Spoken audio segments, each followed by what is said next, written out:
And yet Peter over here is a 2-decade veteran of his business, Cybersoft. When I hear Cybersoft, I'm assuming it's the software that's in Cyberland. Is that correct? Well, there's really no such place as Cyberland, but yeah, that's pretty good.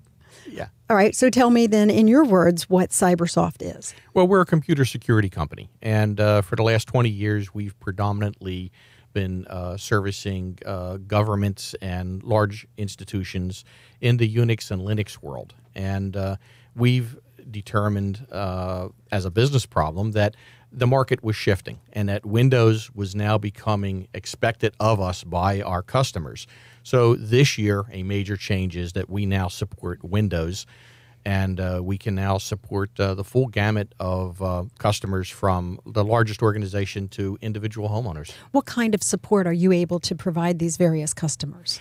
Well, it kind of varies on what their needs are, but we actually manufacture a number of unique products of our own, including antivirus for Unix, Linux, Windows, cryptographic integrity, which allows you to understand what's actually happening in your computer. Computers are so complex, there's no way a normal person can understand what's happening in the computer without a tool to augment them. You're talking to a woman who has absolutely no idea how my computer works. So this sounds like you could actually be speaking in a different language to me. So in case there are anyone else out there who's listening who has that same concern as I do, what do we need to know about our computers, and what do we need to have in place to make sure that we're protected? Great question.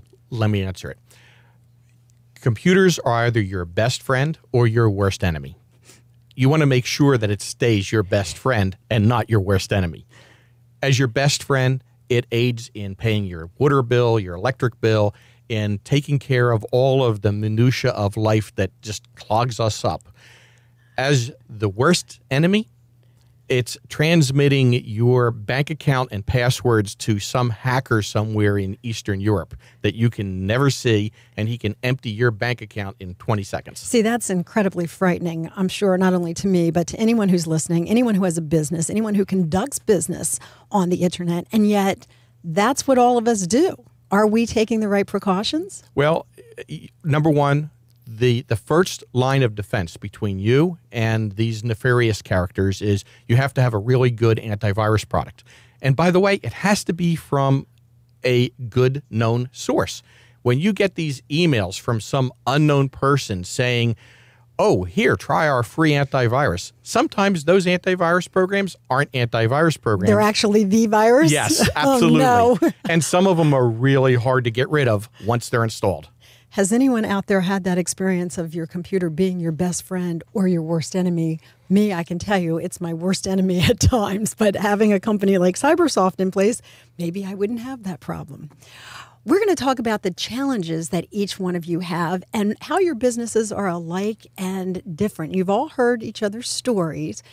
Do you see a common thread between you, or a common mission that each of you have, or do you see any obstacles that you might share? I was going to mention with Michael's business, I think it's very unique and interesting that he has chosen to focus his business on a very specific niche. There are so many companies that do video production, but I'm curious as to what made you choose the niche that you chose, and if it really helps your business during tough economic times, or does it hurt your business?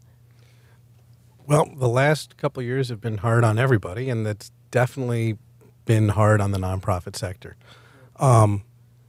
But different nonprofits serve different needs, so what's happened is some of my client base has changed. I think that obviously you have a very specific area that you focus on as well. Sadly, there's no economic changes in terms of what health is going to look like. So people are, the niche that you focused on is unfortunately not going away.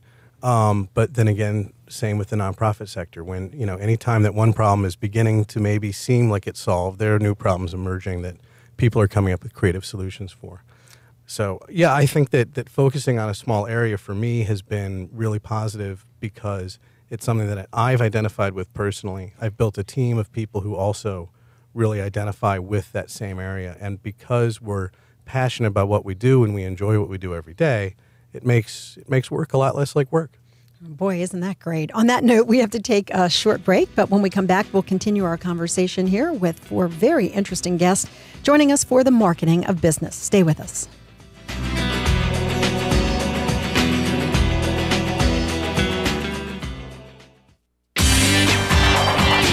Continuing our conversation here with our guest on the marketing of business.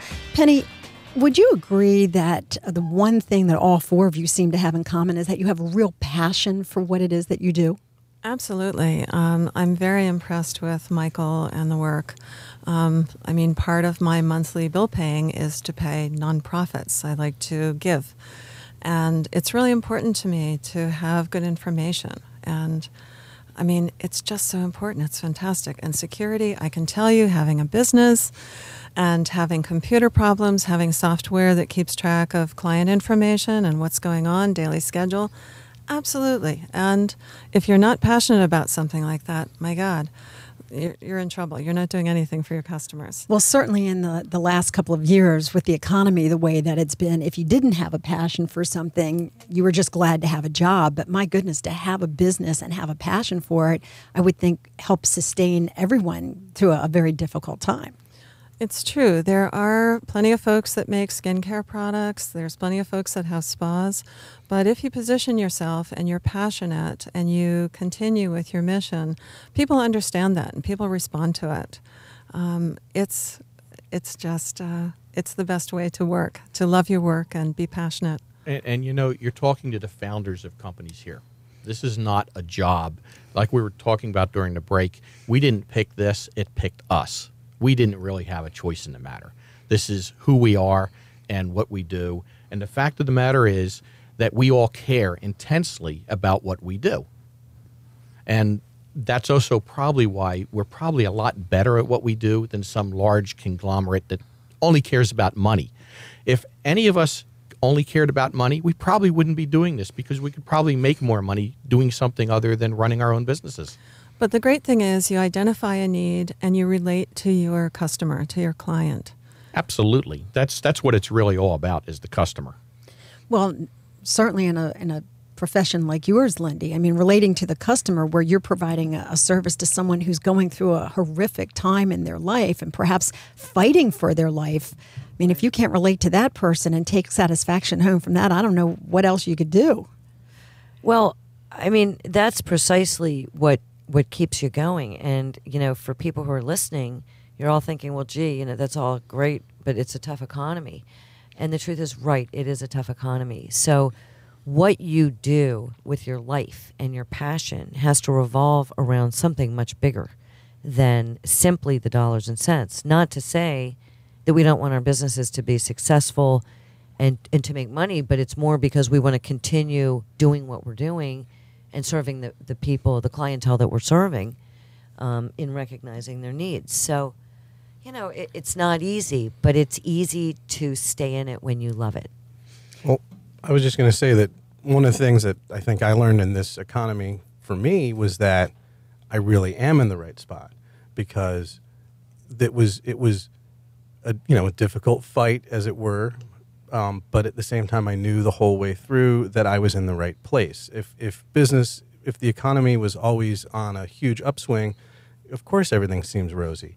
And it's actually the hard time in some ways that sorted out for myself and a lot of the people that I work with and a lot of the organizations that I work with about what the core mission of what we're doing is and where that core passion lies to help us keep going, pushing through, getting the work done that we want to do and that needs to be done.